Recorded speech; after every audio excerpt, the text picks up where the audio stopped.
So welcome to L'Dor Va-Dor's ONEG SHABBAT, May 1st, 2020. Welcome everyone. Shabbat Shalom. Happy birthday, 72nd birthday to Israel. Yom Ha'atzmaut was a couple of days ago. And we are very, very pleased to have everybody together tonight. We're probably going to have more people joining us as we go. I would like everybody at this time, if it's their birthday or anniversary that they're celebrating in the month of May, to click on the participants at the bottom, and a white band will come up on the right side, and under it will say raise hand, and it'll put a blue and white hand up, and that way we know if it's your birthday or anniversary, and I will unmute you and ask what you are celebrating. So before we start, I want Rose Lopater to please sing Shabbat Shalom for us. Shabbat Shalom, Shabbat Shalom, Shabbat, Shabbat, Shabbat, Shabbat Shalom, Shabbat Shalom, hey, Shabbat Shalom, hey, Shabbat, Shabbat, Shabbat, Shabbat Shalom, Shabbat, Shabbat, Shabbat, Shabbat Shalom, Shabbat, Shabbat, Shabbat, Shabbat Shalom, Shabbat Shalom, Shabbat Shalom. Shabbat, Shabbat, Shabbat, Shabbat, Shalom. Thank you, Rose. Much appreciated. Okay, so everybody who's celebrating a birthday or an anniversary in May, we have Jackie. I'm going to unmute you, Jackie. Please tell us what you are celebrating. My birthday is this coming Tuesday. Happy birthday. Welcome. Thank you, Jackie. Who else? Who else has a birthday or celebration that they want to tell us about? Anybody else? Well, I'd like to tell that Ed and I are celebrating our 33rd anniversary, wedding anniversary, next Sunday, May 10th. We got married on Mother's Day, and it happens to be Mother's Day again. So I'm happy to celebrate with Ed, who's right next to me. And without any further ado, if there's anybody else that's celebrating, we'll go ahead and have Rabbi do the priestly benediction. Well, thank you so much, Sharon, for arranging this wonderful interactive ONEG Shabbat, ONEG meaning the joy, and we can have joy even without food, just by getting together and seeing each other is a real pleasure. So thank you for orchestrating that. And it's my pleasure also to share the priestly benediction and to celebrate a new year of life for people who are celebrating their birthday, or a new year of married life for people who are celebrating their anniversary. Before I issue this blessing, being a rabbi, I have to say something about it, of course. Some of you may have viewed the Shabbat video. And if you did, you notice in the very beginning, we included someone from the Orthodox background, incorporating the best of all the traditions. And he sang a song called Nodeh Lecha, giving thanks. And he gave thanks because he had been infected with the coronavirus and he survived. And he considered this to be a great miracle for which he gave thanks. My friends, I want to share with everyone here, I also experienced a great miracle today. Today, I was able to, without any conscious control at all, take in through my mouth and my nose molecules of oxygen that had been spewed forth by little plants over billions of years. I didn't control it, it just happened. And once the air got in, the oxygen was separated out. My diaphragm inflated, and somehow it knew how to get into my lungs. And at a certain time, my lungs then compressed and spread these molecules of oxygen to about 100 trillion cells of my body. Without me even thinking about it, it just happened by itself. And not only that, this miracle happened 20,000 times yesterday and the day before and the day before that. And it'll happen today also before this day is over. And so I just wanted to tell everybody about this incredible miracle that happened to me. And I suspect it probably happened to you also. And so as we listen to Nodeh Lecha, and we hear someone say, oh, I give thanks for the miracle of my life that I was saved, each one of us should give thanks every day for the countless miracles. I just told you a little bit about the oxygen, but there's an infinite number of miracles that happen every single day that allow us to live. That's the point of being here and the celebration of a year of life and our anniversary. Now, I also want to share with you, every time that we celebrate Israel, I hope that every person who puts up a flag like I have, or every person who wears Israel on their tie like I do, or every person who has a flag like Tzachi does, I hope that every time we talk about Israel and every time we share our love for Israel or want to support Israel, I hope we'll think of all the people, many, many thousands of people who gave their lives, who gave their heart and soul, who gave their courage and their inspiration, who shared a dream, who did backbreaking work in order to spread agriculture. I hope we will recognize the incredible amount of work, courage, blood, and guts that went into the establishment of Israel, and we'll ask ourselves, what have we done? What did we do other than put up a flag behind me or wear it on a tie? What did we do to support Israel, and what are we doing now? And finally, I'll conclude with this. If we belong to a political party, let's say we're a Democrat, and there's certain Democrats who are not respecting Israel or saying bad things about Israel, I hope, in light of the amazing courage that people showed risking their lives and giving their lives to support Israel, I hope we might summon up the courage to say, I object. How dare you say these things about Israel? I stand for Israel. And if we're Republican and we have a president who says, I'm going to choose as pastors on the day that the embassy is transferred to Jerusalem, I'm going to choose 2 Christian clergy who both believe that the Jews are all going to hell. These are the guys that I want to have on that holy day. And I also consider Saudi Arabia, that sponsors madrasas that are teaching kids to practice terrorism and violence and anger against Israel and against the United States. I hope we might have the courage, if we're a Republican, to say, no, I object. I hope that we'll think about these things as we view the incredible footage from Israel and as we listen to Tzachi. So with all this in mind, let us give thanks for the miracles that happened today and yesterday and tomorrow. And my blessing for all the people who are celebrating is not that you have some kind of different outcome next year, but I hope that next year you and I will fully appreciate all these miracles so that every day we don't take anything for granted, not even a second, not even a breath. And every day we will give thanks for that incredible gift that we cavalierly call life. Yivarecha Adonai v'yishmarecha. Ya'er Adonai panav elecha v'choneka. Yisar Adonai panav elecha v'yasem lecha shalom. May you be blessed, may you be guarded, and may you be protected, and may you be safe from all harm, including this dreadful, horrible coronavirus. May the light of love shine upon you and shine from you always.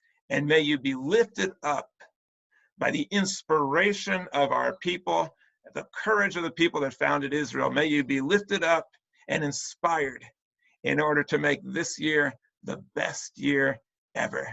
And may we always give thanks, not to a particular entity, but for this amazing creative process that gave rise to everything, sustains everything. May we always rejoice and give thanks for that amazing creative process that is within and surrounds each one of us. Amen. Now, I would love to turn it over to Tzachi for him to share some amazing stories with us. And by the way, I just want you to know one other thing before Tzachi goes on.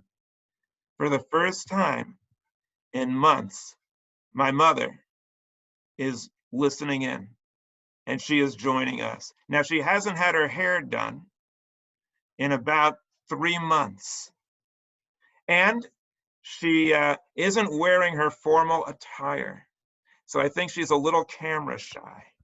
But I just want you to know, she is here, and she is also thrilled to listen to Tzachi Gadish. We're very blessed to have him as part of our congregation and to have him share with us some of his intriguing stories about the state of Israel.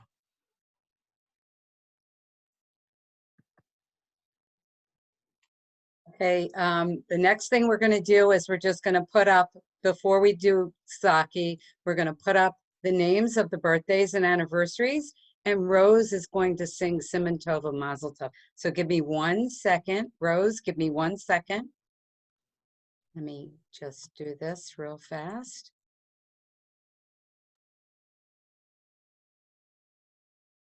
Okay, Rose. Siman Tov, Mazel Tov, Mazel Tov, Siman Tov. Siman Tov, Mazel Tov, Mazel Tov, Siman Tov. Siman Tov, Mazel Tov, Mazel Tov, Siman Tov. Hey, hey, Anu.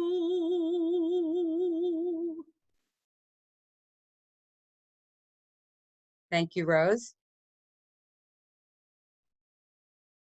Okay.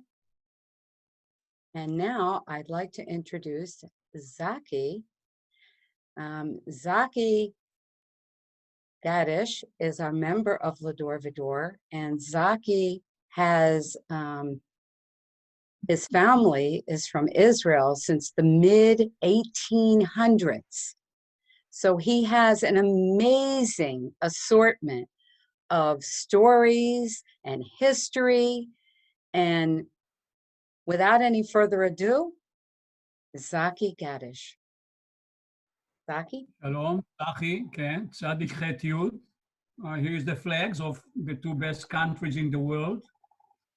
This flag actually is given when you go for a memorial, and if you can see, there is a little black thing that says Yizkor on it. So this is, we put on graves of our dear ones. It says Yizkor. Let's do it that way, Yizkor. So that's basically how we do it. My family actually came to Israel in 1904. They fled the pogroms in Russia from Odessa.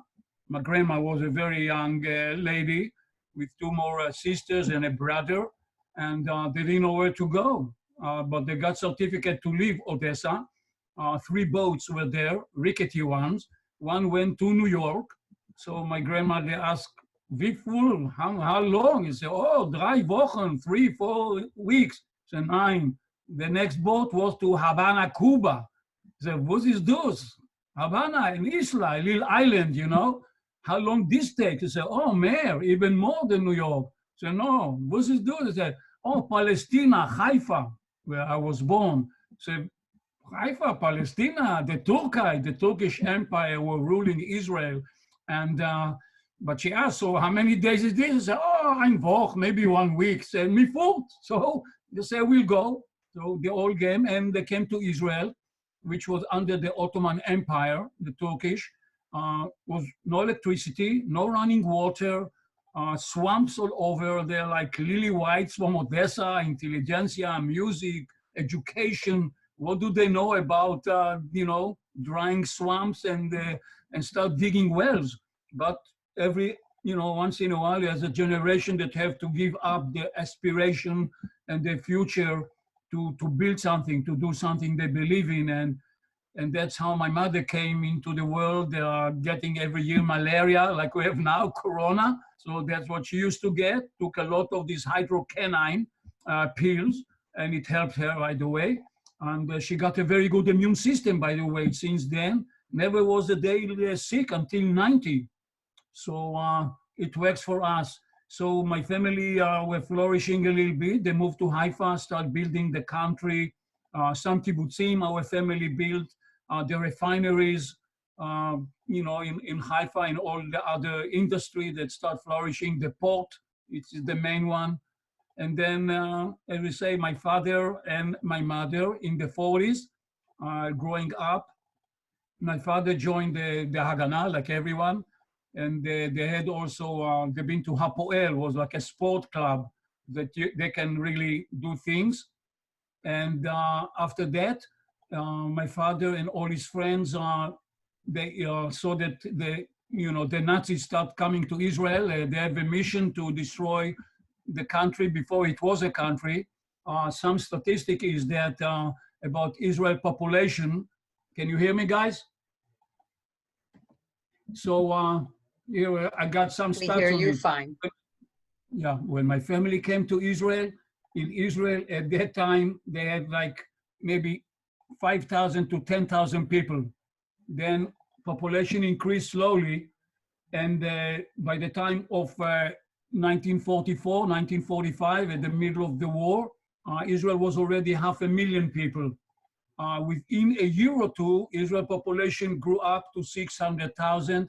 So the year 1948, when Israel were fighting for war of independence, we basically were at that, when I remember, was 650,000 people. That's not a big thing to do. We got a lot of Holocaust survivors that came to Israel. So my father and his troops, first of all, held the, Field Marshal Rommel in North Africa. We're afraid that he's going to come from Libya, Benghazi, Tobruk, all these places. And the mission from Hitler was to kill all the 600 Israelis that live in Israel. So our guys put a stand around the border of Libya and Egypt, and they held the Nazis off. And then they went back and they told the British, okay, guys, we help you in the war, give us a country. We know what happened with the British mandate. They actually sided with the Arabs and gave my family, my parents and everyone very hard time, chasing them, trying to put them in jail. So we all went underground. My mother was in defending Haifa, my father too. And the War of Independence, we liberated the area and we stayed there until I was born. My sister was already a Palestinian before 1948. Every Israeli was a Palestinian. And Palestine is Palestina, the word made by the Romans that didn't want the word Judea on the map, so they call it like Palestina, Faleshet, like if you read the Bible Samson time, actually the Gaza area, Ashkelon. So that's how they put it on the map, Palestina. And that's what it is. And basically, I grew up into, kind of a Zionistic family. We're not religious at all. My mom used to light candles every Shabbat for her parents. And, I was lucky to meet my grandmother, Batya. That's also the middle name of my daughter, Ilana, Batya. We try to commemorate relatives. And I just grew up in a beautiful family. Everybody was very non-militaristic, by the way, and the Labour Party, if you will, rabbi. So we did all kind of, building the country.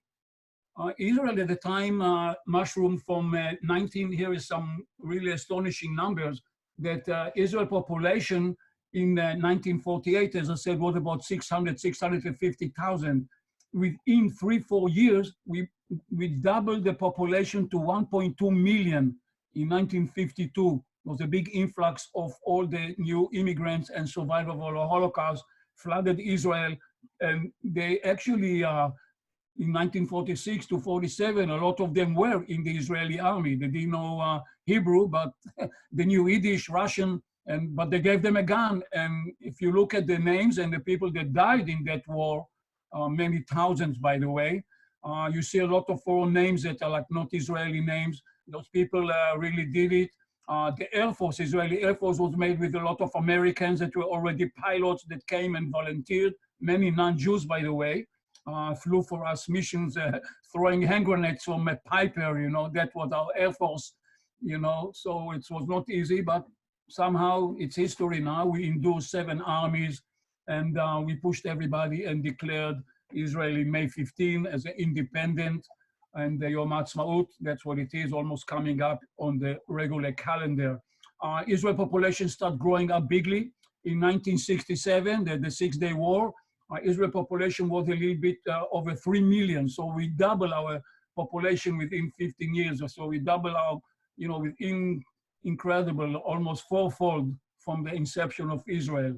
So that's basically how things went by then. At that time, I was drafted in 1966, went to a officer school or whatever you call it here. I became a lieutenant. The Six-Day War caught us right there at the end of the officer cadet school.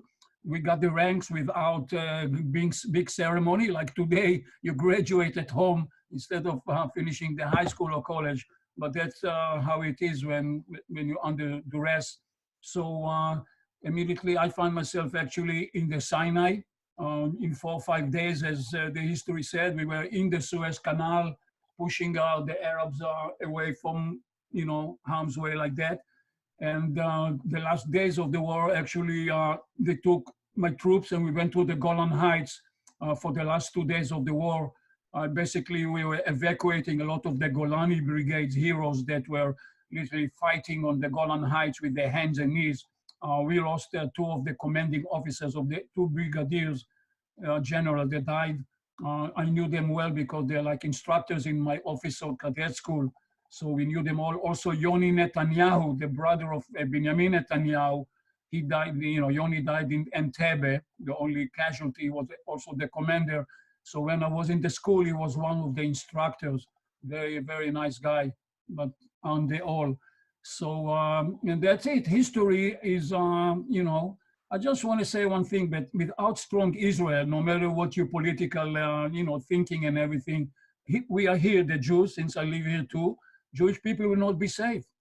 The people that want to harm us will be encouraged and said, wow, Israel is so small and defeated, what the hell? But now with Israel strong and we have the, very well advanced technologies, so we are here to help each other. And I'm really happy for the rabbi and the shul that, first of all, I'm very welcome there and I feel very comfortable. And also the people, we need it. We need to be together.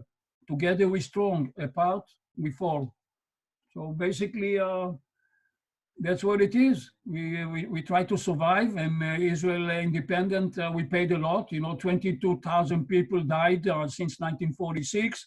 That's including people from the undergrounds, etc. And that's a lot of people for a small country. And we hopefully, it will be one of the last ones that will die in a conflict. We want shalom. We are shalom. We are the people of the book. We rather stay home, have the barbecue with the family, go to shul, go to the park. And, nobody really want to fight. The fighting is not good unless you're in business and selling guns. So basically, I want to tell the communities or whoever listen to it that support Israel, no matter what your affiliation. And if we're all strong, we continue to survive and flourish. We are the people of the book. We are the chosen people. We were not asked too much. They chose us. So let's use it. And shalom for everybody. Shabbat shalom. Any questions? No problem. Thank you very, very much. I appreciate it, I Zaki. hope it made sense. I hope it made sense. Thank you very much. Does anybody have, I'm going to put it on gallery view. So does anybody have any questions or would like to share, to say hi to one another, or questions of Zaki? Just raise your hand. I see Carol's hand is raised, so I'm going to unmute her. Go ahead, Carol. Hi, Zaki. I have a question. I know you are aware of a little town. The name is Zichron, and it played an important part during the war. Can you tell our folks a little bit about Zichron? Sure. Zichron Yaakov is a city on the mountains, that looking the Mediterranean actually. Today, very nice. Try to buy a place there. You need a big suitcase of money to do that. But before that, it was Zichron Yaakov. It's also one of the first wineries. We made wine, the Carmel Mizrahi, if everybody remember. The Carmel Mizrahi wine or Carmel wine came from Zichron Yaakov. They still had a very old 200 years, 100 years old wineries and old-fashioned winemaking and everything. Also in the 1948, it was also a barrier between the coastal Arab villages around us that wanted to go and control the coastal line, which was the only way really to the highway in Israel. So in Zichron Yaakov, all the people there, they had their own, like militia in a way, and they lost a lot of people. There's a big memorial in Zichron. We used to go there every year for a wine festival, so we walk also around, see the fortification and where the people were defending the little city. So it's a nice Zichron Yaakov. It's a Yaakov. It was a Rothschild. So Zichron is like a memorial. So memorial for Yaakov. So he was Habaron, the Baron. So he was one of those guys that like wine. So he said this is a good place to grow them. The temperature is perfect, and that's how it is today. Thank you. Thank you. I have another hand raised. Give me a second. I have Andy Sussman. Andy, go ahead. The rabbi's next then. Real quick, I had the pleasure of going to Israel in 1978. I was there for 6 months. I lived on a kibbutz, Ein Chorod Meilchad. That's up in between Afula and Bet Sha'an, somewhere near between Tiberias and Haifa, somewhere in that area. And it was an enchanting time. I milked cows for 2 months. I worked in the cotton fields. I did all kinds of jobs during those 5 months of living in the kibbutz and 1 month of freewheeling travel all over the country and a week in the Sinai. It was an enchanting time, and perhaps that laid the seeds of how I am here today. Thank you, Andy. Thank you. I have another hand up. I have Rabbi. Okay, so thank you, Andy. Rabbi. Wait. Yeah, I want to thank Sachi for doing such a wonderful job of adding to our celebration of Israel. And I'm glad to see we represent all the different backgrounds of Judaism. So he's going Orthodox now. He's got the beard going there, and he's looking very, very traditional. Well, the reason why I'm so thrilled to have Sachi with us is because our congregation really strives to represent a cross section of American Judaism and also international. So he's Israeli. He's also his views are different than ours politically, and I think it's wonderful that he joins with us and that we feel comfortable with each other. I think his presence here may help to establish the fact that the strength of Judaism is when we all join together. When Sachi was fighting, and when the soldiers were fighting in the War of Independence, they stood shoulder to shoulder, each one of them. Not one of them asked, "Oh, are you Sephardic? Are you Ashkenazic? Are you a liberal? Are you a conservative? Are you Democrat or Likud?" They stood shoulder to shoulder, and each one of them counted on the other one not to bolt and run, to stand up with each other. They depended on each other. And what a beautiful lesson that is. Solidarity was able to accomplish so much and defeat all of those armies. And that's what we need, Jewish solidarity. Sachi is helping to make that happen. He's also a great scholar. He helps me. He points out many things in the Torah and in Hebrew. It's just a great resource to have. We're lucky to have him. I also want to share with you how fortunate we are. Tonight, I have, for the first time, my brother Dan, Danny, the famous magician, Danny is on with us. He sent me a video of his speaking to kids and sharing lessons about health and nutrition through magic and through humor. And I'm going to put that on our link so that we can attract children and young people to hear his message of caring for your body as almost a religious, spiritual obligation. And I also have, for the first time, my mother is on the line. And she, I believe, is going to say hello to everybody. She's not going to be visible to you. You're just going to have faith that this is really her. Okay, if you can't see her, but if you have faith, you believe in things that you cannot see. So go ahead, Mom, lay it on him. What do you want to say? Well, I'm so sorry that I would like them to see me at the piano, which is what I really am known for. At the temple, when we started the L'Dor Va-Dor, it was with my husband, Rabbi Sam, and I did all of the music, and we've been continuous for all of these years. And I want to wish everybody a wonderful Shabbat, happy, healthy, and next week I hope to be able to be with you. And I just want to share with you also that we have tonight here in an ecumenical spirit, the Father, the Son, and the musical spirit. My mother is here in spirit right here. So we have a very ecumenical Shabbat. And I would like to have my brother Dan say something if he could. Okay, Dan. Can you unmute, Dan? Yes, I'm unmuting Dan. Okay, go ahead, Dan. Welcome, Dan. Shabbat Shalom. Thank you. It's great to be here. It was really great to hear my mom's voice, and it's really made me very happy. I really enjoyed Sachi's little talk that he gave, and I learned a lot about like Benjamin Netanyahu's brother, Yoni. He actually died in the war. That was interesting little trivia. I had a question for Sachi.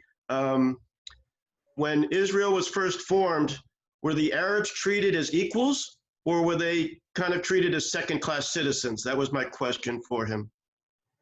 A good one. Actually, my mom, being Ashkenazi and everything, talking Yiddish and German and Russian with a grandparent, she knew fluently Arabic, you know, Israeli Arabic. We lived in Haifa, which is a big Arab community next to us. We lived under the Carmel Mountain, just at the bottom of it, looking at the beautiful Baha'i gardens today.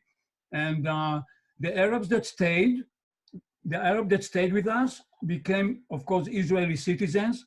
A few went to schools around. They decided to go to their own schools because, you know, like a Jewish school here, they rather have their own education. I want to say also that in the Israeli army, you don't have only Jewish people. We have Bedouins, we have Arabs, Muslims, we have Christians, we have Druze, we have a lot of sects that coming. So Israel definitely is an army of the people, you know, people's army. And everybody that has alliance to the country can serve. So, you know, of course you have, like in every community of a minority, you have radicals that try to inflame, you know, the situation. And we see today too, both sides of the, you know, of the line, as we say. And I myself will never discriminate. I didn't see discrimination per se. My family were always fair to the people that were not Jewish people, let's say. And we had like a lady that helped my mom, and my father used to take her after dark, you know, so she won't take a bus to the village. He'll give her a ride. I mean, not too many people will do it. So I grew up in a loving family and very accepting everybody. So the question is valid too. I don't say there's no discrimination, but there's discrimination both sides. So if one side feels that the other side threatening, of course it's going to have some friction. So we have to learn, and still learning as a young country, only 72 years old. Think of that. America is like 300 and gazillion years. So we're learning how to live with each other, and hopefully they'll accept us as a Jewish state. A lot of people, even in the parliament, we have Arabs in the parliament. It's not secret. They have like 13, 14 out of 120. So it's a big presentation. Some of them are very radical, you know, but we are the democracy. So we let them talk their 5 minutes and they spew their, you know, anti-Israeli sentiments, but we still let them speak. In another country, they'll be in jail, even in America. Try to be a communist. See what will happen to you, right?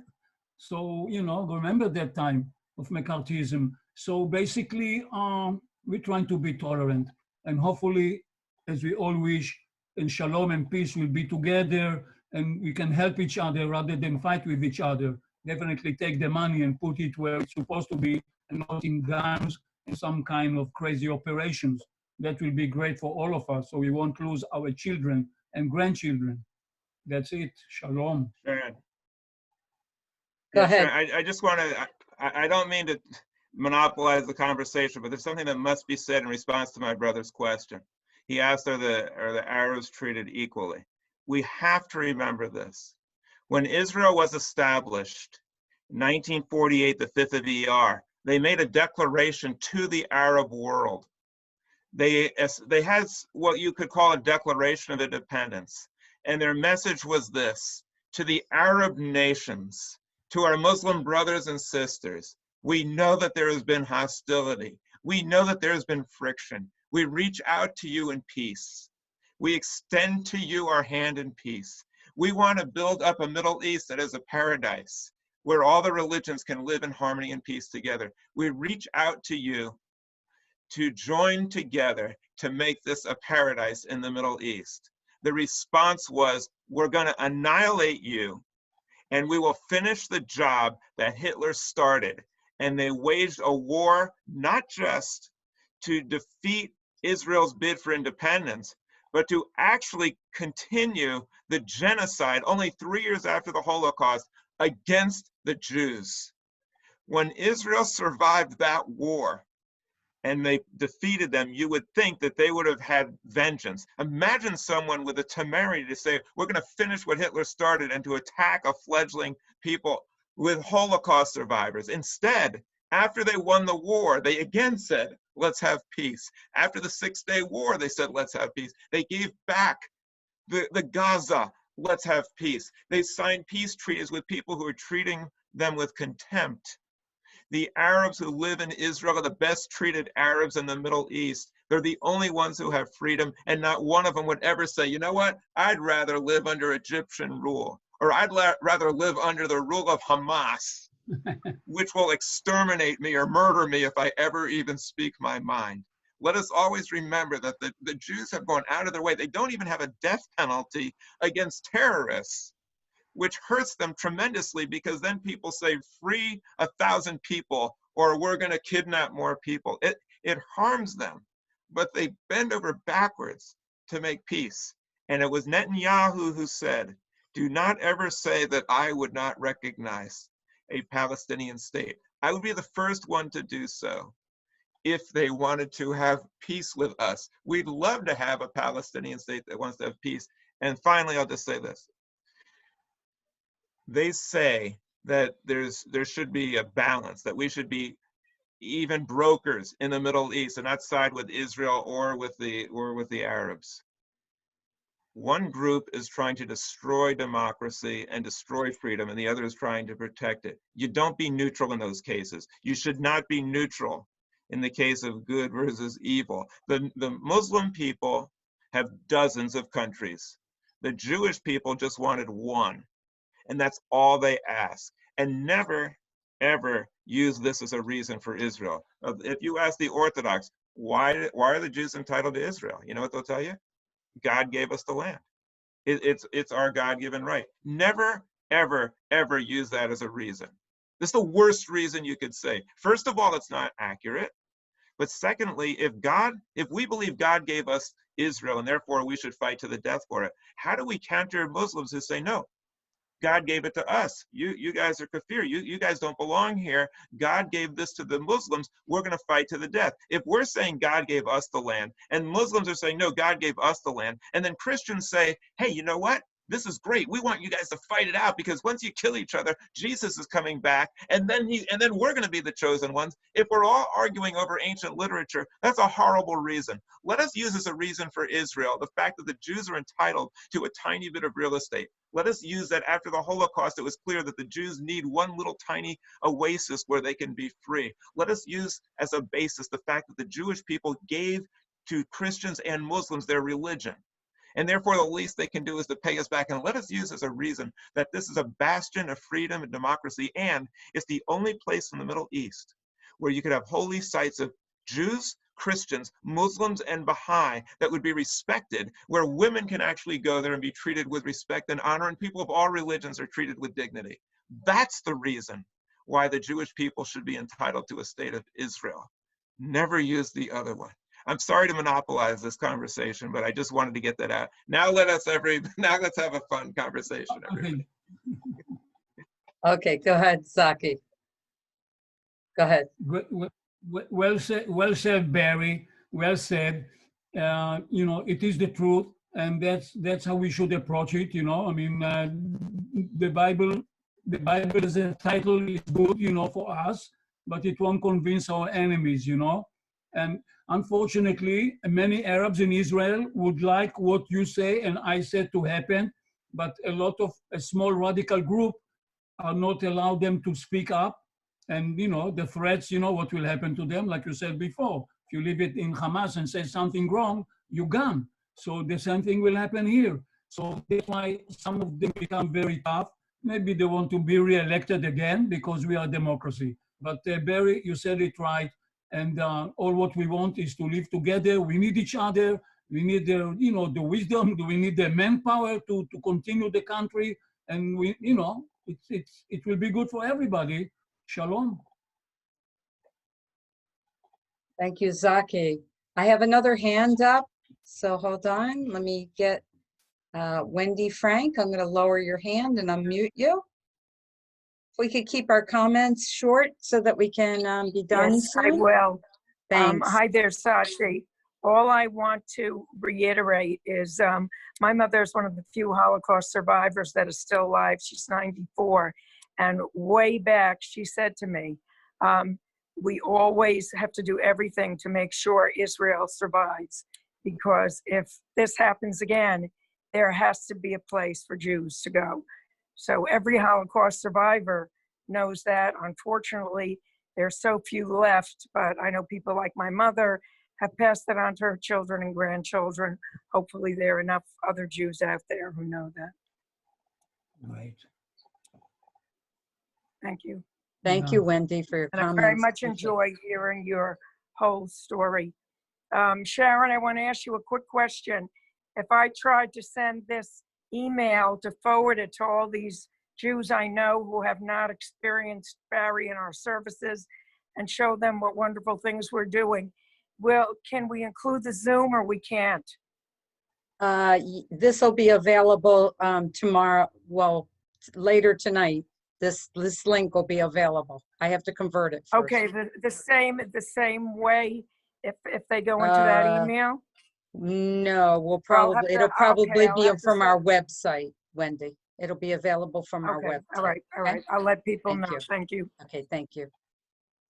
Any other hands? Oh, Emily, okay, let me unmute you. Yeah, okay. Okay, we're probably cousins because around 1904, my grandparents left the Ukraine also and probably sailed from Odessa. They came to Boston. I don't think there was a choice. I really think they probably would have preferred Israel, but came to Boston. So your parents, your grandparents had a choice of where to go? Yes, they did have a choice, but they didn't want to take the trip that's so long. I guess it might be winter or whatever. Right. So that was a long trip. But you're right. At some point, you have to go on whatever vessel you have. You didn't have much choice. I just want to say about the people that came to America, and let's say like this, almost true that without the American jury and the other ones, Israel might not be today there. Of course, you can say also if there were not Holocaust, maybe Israel will be just a little like with the Kurdistan, stateless people without a state. So there's a lot of events that went in the last century that evolved and brought Israel around. So I always say without the American people and all the other, Israel will not be able to survive or flourish and be so modern and everything. So as I mentioned in 48, we have a lot of American pilots and some other people. We have General Marcos that was, one famous person that was there, and some other pilots. If you go into Israel's Air Force, you see that the first one were all Americans and Canadians that have experience in World War II. And they also help Israel to steal airplanes and leave them in Israel. Suddenly they'll fly away and that's it. They'll refuel somewhere. And somehow they got to Israel. So was many stories behind the scene of how getting the weapons and everything, but we can do it in some other time. But thank you for everyone, really. Thank you, Zaki. Thank you, Emily. Anybody else have their hand raised? I thought I saw, okay, Roberta, go ahead. Okay, have go ahead, Rose. two questions. One, is there a great deal of COVID-19 in Israel today? No, Second question is for Ari. in Israel, actually today, I read in the morning, only 225 people died. Israel population today is about 9.2 million. And most probably give another 500,000 of illegals and guests and other people that stay with some permits.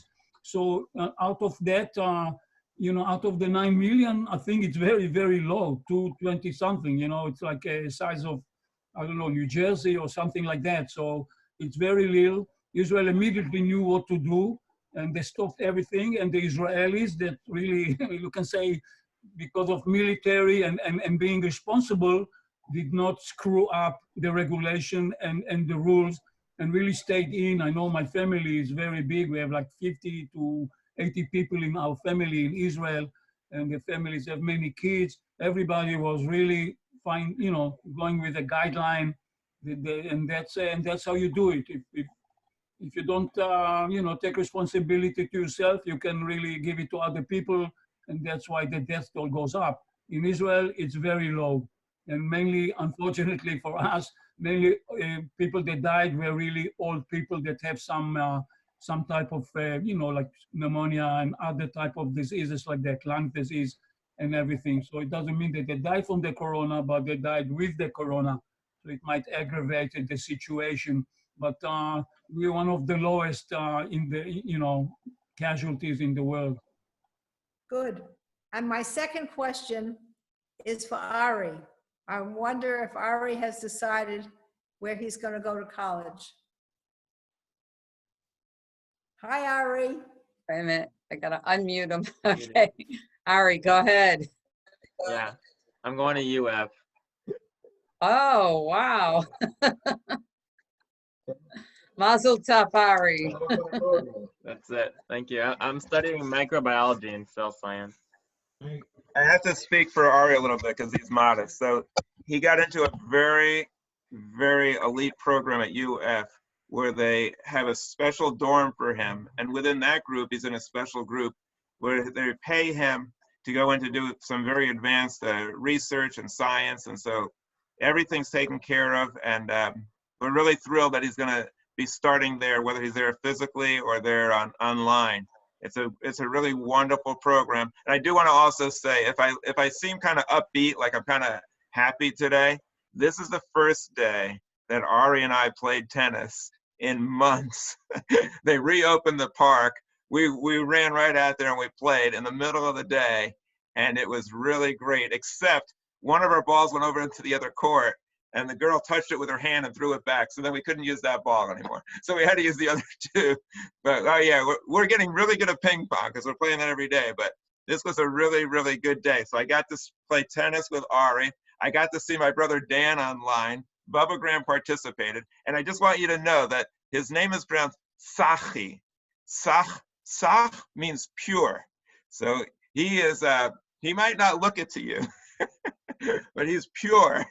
And the word sach is also used like in the Bible when they have pure oil or when something has to be purified. Sach and sachi means purity. So just wanted to make sure you understood how to pronounce his name.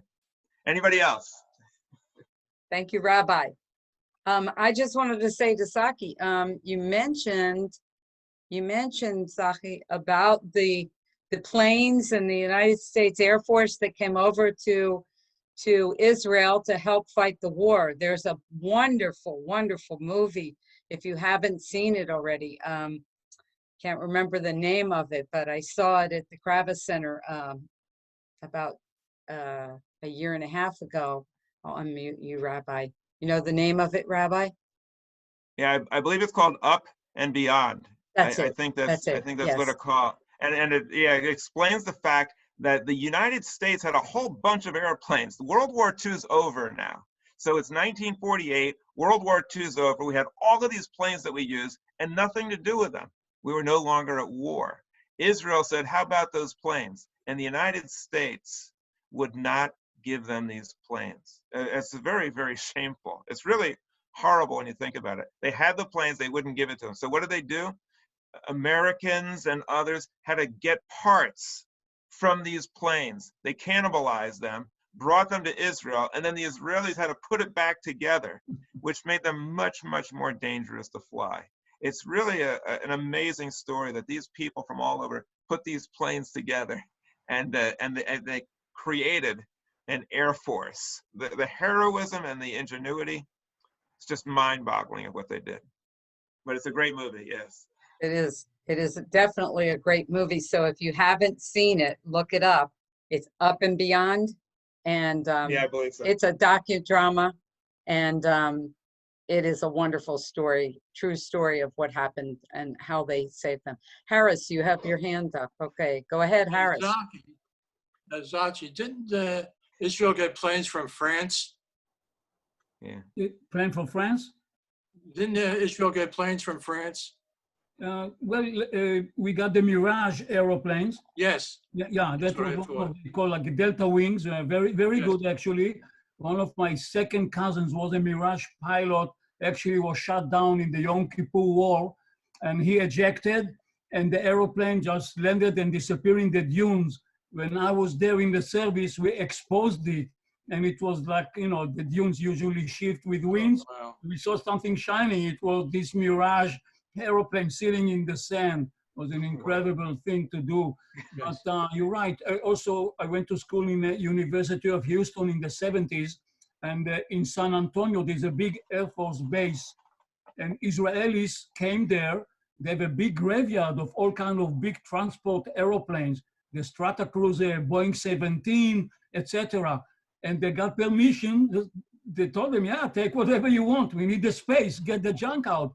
And Israel built a few complete aeroplanes that flew out of that base from the junkyard. It's like going here to a junkyard and drive out with a good spiffy car.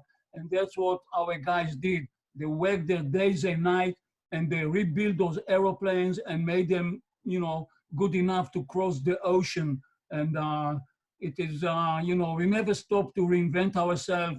We are a small country. We don't have a lot of manpower and sources. So we have to use the Jewish brain. And that's how it is, you know, it's knowledge is power. I always said so. That's why I like to know as much as I can, because you never know when it will save your life. Well, Tzachi is a good example of the Israeli soldier. They're not just people who go around fighting. They don't like to fight, but if they have to, they will, and they're really good at it. And they're also multi-dimensional. He's just a real scholar, and that's the type of people we need who are involved in this struggle. People who have a breadth of knowledge to be able to know how to use that awesome responsibility of being able to fight and defend Israel. I also want to mention that we have on the line here, we have Sheila Finkelstein, who was very, very instrumental in helping us to accomplish this Zoom transmission right now. We also have Suzanne Burstein, who does tremendous work getting us linked up and getting our message out and helping us to disseminate all of this. We have Linda Carpenter, who's played beautiful flute music for us. We had Rose, I don't see her here, but Rose also provides music. But we also, I want people to know, we have Andrew Sussman here, who really did a tremendous job in providing great music for the Shabbat celebration that we do, including two amazing songs. One of them, Yihiyeh Shalom, which I have to admit, I'm like, the next day I'm like singing Yihiyeh Shalom. I mean, it's a really great song. Then he has another song, a prelude to the Kaddish, which celebrates life. And we're really lucky to have him here. And of course, Sharon is like, she does the work of about 5 different committees. In a normal congregation, they would have 5 committees doing what Sharon does. So we're really lucky to have her here. And I appreciate all of you, all of you who are on the line here joining with us. And I hope that we will also let other people know, because L'Dor Va-Dor is going through a difficult transition just like everybody else is. We're doing pretty well because we have some depth of talent that we work with, and we're getting by, we're doing well. But we, like everybody else, we need to innovate. So I'm hoping that everybody here will spread the word and get other people involved and tell them we want conservatives, we want Republicans, we want Israelis, we want people of different countries, we want non-Jews to join with us. We want to bring everybody together, old and young, to promote rational Judaism and something else you don't see so often, our liberal or progressive approach to Judaism that's also extremely pro-Israel.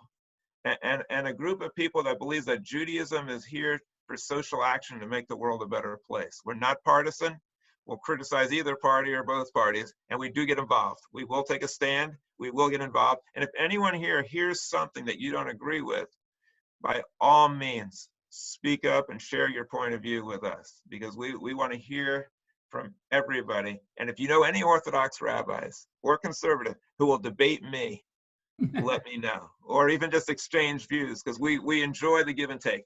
And thank you, I don't know, I think I'm going to close out for my comments because I spoke too much already, but I just want to thank everybody for being here, for joining with us, for celebrating Israel Independence Day. Like I said before, let's go forward and do everything we can to strengthen Israel and to let everybody know that Israel is the best friend of liberals. Israel is the best friend of conservatives. It's the best friend of Christians, Muslims, Baha'i, and of free thinkers everywhere. So let's celebrate Israel. I'd like to ask if anybody else, congratulations, thank you. Happy birthday, Israel. Anybody else would like to say hi, or I'll unmute everybody. Everybody can wave. We can give a virtual hug before we sign off and stop this recording. A virtual hug, everybody. I'm going to unmute everybody. Everybody, big hugs and throw kisses. Thank you, everybody, for participating tonight, for being here tonight. We love you all. We wish you to be safe. We wish you to be healthy. Sharon. Yes. Do you know what HUG stands for? A virtual hug. Humanity's unending goodness. We can share hugs. We can share hugs with everybody over the internet. So don't tell anybody that you can't hug them. You can. You can share humanity's unending goodness. And also never use the term socially distance, social distancing. Remove it from your vocabulary. Physical distancing, social connection. That's what we're all about. Thank you, everybody. Thank you, everybody. Shabbat shalom. Shalom. Suzanne, Suzanne, give us a big Shabbat shalom. Shabbat shalom. Thank you. The service was